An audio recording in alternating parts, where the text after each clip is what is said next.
Hello everyone, welcome back to my channel, that is Jia Shenki Medical Education. So today's topic is ultracentrifuge. Before starting this video, I am requesting from all of you that please do subscribe my channel, that is Jia Shenki Medical Education. Share this video and like this video. जो आज का topic है उसका नाम है ultra centrifuge. सो centrifuge के बारे में अगर बात करें, सो सेंट्रीफ्यूज एक इंस्ट्रूमेंट होता है जो कि हम यूज करते हैं दो चीजों को सेपरेट करने के लिए. सो उसी का एक टाइप है ultra centrifuge. So an ultra centrifuge is a complex centrifuge. ये जो सेंट्रीफ्यूज है ये कॉम्प्लेक्स सेंट्रीफ्यूज है, एक स्पेशल टाइप का सेंट्रीफ्यूज है that works at a fast speed. ये किसके ऊपर वर्क करता है? इसकी जो स्पीड होती है बहुत ज़्यादा फास्ट होती है. कैन सेपरेट वेरी स्मॉल और micro molecules that regular centrifuge can not. ये ऐसे मॉलिक्यूल्स को सेपरेट कर सकता है जिसको एक रेगुलर सेंट्रीफ्यूज सेपरेट नहीं कर सकता है. Usually the rotor speeds range from 60,000 to 1,50,000 RPM. जो रोटर स्पीड है उसकी जो रेंज है वो कितनी है? 60,000 टू 1,50,000 आरपीएम होती है. And mostly it is utilized in molecular and research laboratories for complex procedure. Ultra centrifuge को कहाँ पर यूज किया जाता है? मॉलिक्यूलर लेबोरेटरीज में यूज किया जाता है, रिसर्च लेबोरेटरीज में यूज किया जाता है, सो दैट कॉम्प्लेक्स प्रोसीजर्स को इसके थ्रू फॉलो किया जा सके. To decrease the heat generated by higher speed, the majority of ultracentrifuges are refrigerated in the minus 20 degree Celsius to minus 40 degree Celsius temperature rate. सो इसके अंदर क्योंकि high speed होती है सो इसके अंदर हीट भी ज़्यादा जनरेट होगी.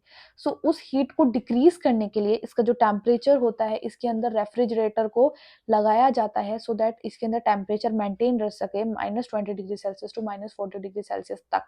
क्योंकि जो इसका रोटर है वो बहुत ज़्यादा हाई स्पीड से स्पिन करता है, रोटेट करता है. एंड जब वो हाई स्पीड से रोटेट करेगा तो वहाँ पे हीट भी उतनी ज़्यादा जनरेट होगी. उस हीट को उस जो हीट जनरेट हो रही है उसको डिक्रीज करने के लिए इसके अंदर रेफ्रिजरेटर को अटैच किया जाता है. एंड वो जो रेफ्रिजरेटर होता है वो इसके अंदर जो टेम्परेचर मेंटेन करता है वो minus 20 degree Celsius to minus 40 degree Celsius के बीच में रखता है. एंड ये जो सेंट्रीफ्यूज होता है ये कुछ इस तरीके का भी दिखता है. So if we talk about the principle behind the ultracentrifuge, so this centrifuge also works on the same principle as a regular centrifuge. जो इसका मैकेनिज्म है वो रेगुलर सेंट्रीफ्यूज की तरह ही होता है, मतलब कि सेंट्रीफ्यूगल फोर्स होता है या फिर सेडिमेंटेशन प्रिंसिपल होता है. मतलब क्या है सेडिमेंटेशन प्रिंसिपल का? अगर आपने मेरा नॉर्मल सेंट्रीफ्यूज वाला वीडियो देखा है सो आप इस प्रिंसिपल को जान जाएंगे. सो इसमें क्या होता है, जो सेडिमेंटेशन प्रिंसिपल होता है, जो हैवियर मॉलिक्यूल्स होते हैं वो ट्यूब की बॉटम में सेटल डाउन होते हैं एंड जो लाइटर पार्टिकल्स होते हैं वो ऊपर की तरफ सस्पेंड रहते हैं. ठीक है, लेकिन इसके अंदर कुछ एडिशनल फीचर्स भी होते हैं. फॉर एग्जांपल इसका जो रोटेटर है वो बहुत तेज मूव करता है, हाई स्पिन पे मूव करता है. The basic principle says that when a body is rotated in a circular movement at a constant speed for a constant time, then centrifugal force is generated that pushes the body away from the center of the circular movement. As a result, heavier elements are settling down to the bottom of the tube, followed by light particles. देखिए जो normally principal है वो क्या है, एक pillar है and वो high spin पर रोटेट किया जा रहा है, एक पिलर के सराउंडिंग में रोटेट कर रहा है एंड वो इतना हाई स्पीड पे रोटेट कर रहा है. सो उसमें क्या होता है, जो पार्टिकल्स होते हैं वो सेंटर से निकल के बाहर आउटवर्ड जाते हैं एंड आउटवर्ड जाने के बाद अगर वो हैवी होंगे तो वो नीचे सेटल डाउन हो जाते हैं, अगर वो हैवी होंगे तो वो नीचे सेटल डाउन हो जाएंगे एंड वो लाइट होंगे तो वो ऊपर सस्पेंडेड रहेंगे. सो ये उससे क्या होता है ना, सो उससे क्या होता है, सेंट्रीफ्यूगल फोर्स जनरेट होता है. एंड ये जो सेंट्रीफ्यूगल फोर्स है वो अल्ट्रा सेंट्रीफ्यूज का भी प्रिंसिपल है एंड नॉर्मल सेंट्रीफ्यूज का भी यही प्रिंसिपल है. So, because the extremely high spinning speed, ultracentrifuges are always equipped with vacuum and refrigerator system. लेकिन जो अल्ट्रा सेंट्रीफ्यूज होता है उसके अंदर जो रोटर है वो बहुत हाई स्पिन पे रोटेट करता है, इसी वजह से अल्ट्रा सेंट्रीफ्यूज के अंदर वैक्यूम भी होता है एंड रेफ्रिजरेटर सिस्टम को भी इनबिल्ट किया गया है to avoid sample and device damage, so that sample and device damage ना हो ड्यू टू फ्रैक्शनल फोर्स की वजह से एंड ओवर हीटिंग की वजह से. Now let us talk about the components in the ultra centrifuge.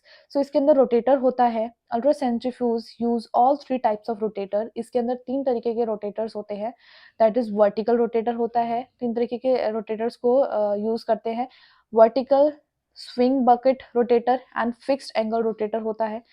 Power unit होती है इसके अंदर, टेम्परेचर एंड वैक्यूम सिस्टम होता है, एक gradient and forming device have, refractometer है, and some basic components of a regular centrifuge, जो कि रेगुलर सेंट्रीफ्यूज के बेसिक कंपोनेंट्स होते हैं, जैसे लिड हो गया, टेम्परेचर मेंटेनेंस, टाइमर मेंटेनेंस हो गया, टाइम आपको कितना सेट करना है, आरपीएम कितना सेट करना है, नॉर्मल सेंट्रीफ्यूज में भी होते हैं एंड अल्ट्रा सेंट्रीफ्यूज के भी अंदर होते हैं. Now let us talk about care and maintenance for the ultra centrifuge. So read the manufacturer's instructions carefully. जिस कंपनी का आपने सेंट्रीफ्यूज लिया है उनके खुद के भी कुछ इंस्ट्रक्शंस होते हैं, उनको अच्छे से रीड करें and use the machine as per their guideline, and उनकी गाइडलाइन के अकॉर्डिंग ही मशीन को यूज करें.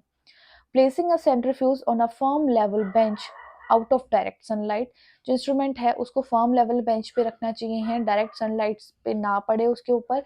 Towards the back of the bench, मतलब कि जो बेंच है उसके कॉर्नर में रखे, उसको पीछे की साइड रखे, आगे की साइड ना रखे, बेंच के बैक पे रखे, ठीक है, मतलब कि फ्रंट पे ना रखे, पीछे की तरफ रखें.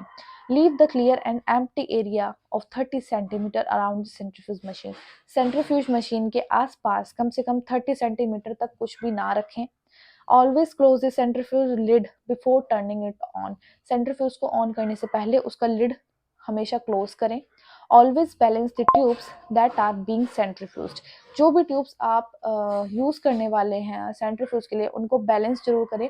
अगर आपको बैलेंसिंग सीखनी है सो जो मैंने नॉर्मल सेंट्रीफ्यूज का अपने चैनल पर वीडियो अपलोड किया है आप उसको देख सकते हैं, एंड वहाँ पे मैंने बैलेंसिंग को बहुत अच्छे से इलेबोरेट किया है. Tubes of the same weight should be placed directly opposite each other, जो ट्यूब्स हैं जिनको सेंट्रीफ्यूज करना है उनको हमेशा एक दूसरे के अपोजिट में रखना चाहिए. Tube should also be the same size, tube के साइज हमेशा सेम होने चाहिए, एंड जो उसके लिक्विड का जो अमाउंट है वो भी सेम होना चाहिए. Do not place any sensitive instruments and hazardous chemicals near the machine. किसी भी sensitive instrument and hazardous chemicals को मशीन के आसपास ना रखें. Always try to use plastic tubes made of polystyrene, copolymer, polypropylene. So plastic tubes को use करें and जो कि बनी होती है पॉलीस्टायरिन, कोपोलीमर की या फिर पॉलीप्रोपाइलिन की बनी होती है, उनको यूज करें. ग्लास की ना करें क्योंकि उनके ब्रेक होने के चांसेस बहुत ज़्यादा होते हैं. Never use thin walled glass tubes, बहुत पतली ग्लास ट्यूब्स को ना यूज करें और वायर्स को ना यूज करें because they will be break easily even at low speed, जो कि बहुत कम स्पीड पे भी ब्रेक हो सकती हैं. डू नॉट पुट क्रैक्ड और चीप्ड ट्यूब्स और containers in the centrifuge, centrifuge के अंदर पहले से ही क्रैक्ड या फिर सस्ती ट्यूब्स को या फिर कंटेनर्स को ना रखें क्योंकि वो क्रैक हो सकती हैं. Do not use long tubes in a swing out rotor centrifuge, जिस सेंट्रीफ्यूज के अंदर रोटर स्विंग आउट लगा होगा उसके अंदर लॉन्ग जो वाइल्स होती हैं उनको ना रखें because they can be broken when the bucket swing out to the their horizontal position. जब बकेट वो स्विंग करेगी, जैसे हम झूला झूलते हैं तो स्विंग करता है झूला, उस तरीके से वो बकेट स्विंग करेंगे. सो जब अपने हॉरिजॉन्टल पोजीशन पे आएगा सो वहां पर उन ट्यूब्स के टूटने के चांसेस बहुत ज्यादा हो जाते हैं. Do not overfill the tubes, tubes को ओवरफिल ना करें, कम से कम 2 सेंटीमीटर का गैप तो रखें. Turn off centrifuge and remove the plug from the wall socket at the end of each day's work and when there is electrical storm.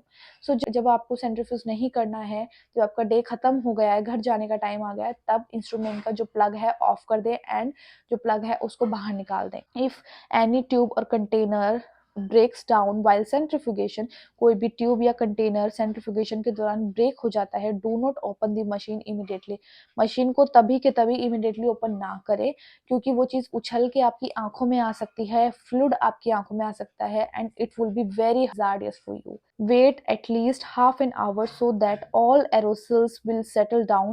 Then clean the damage carefully and disinfect all parts of machine after wearing personal protective equipments.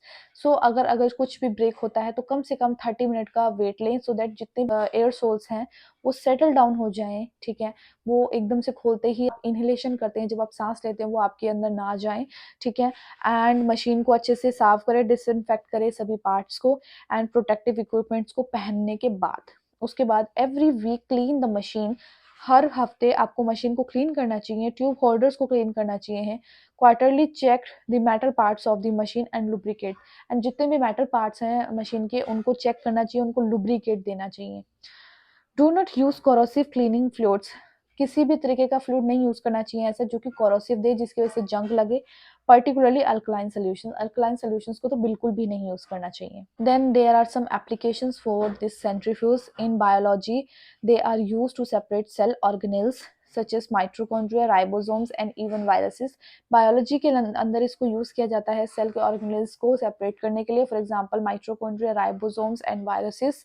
In the molecular laboratories में use किया जाता है so that हम separate कर सकें nucleic acid को, जैसे कि डीएनए एंड आरएनए को. They are also use to measure the densities of different macromolecules की डेंसिटी को चेक करने के लिए भी इसको यूज किया जाता है.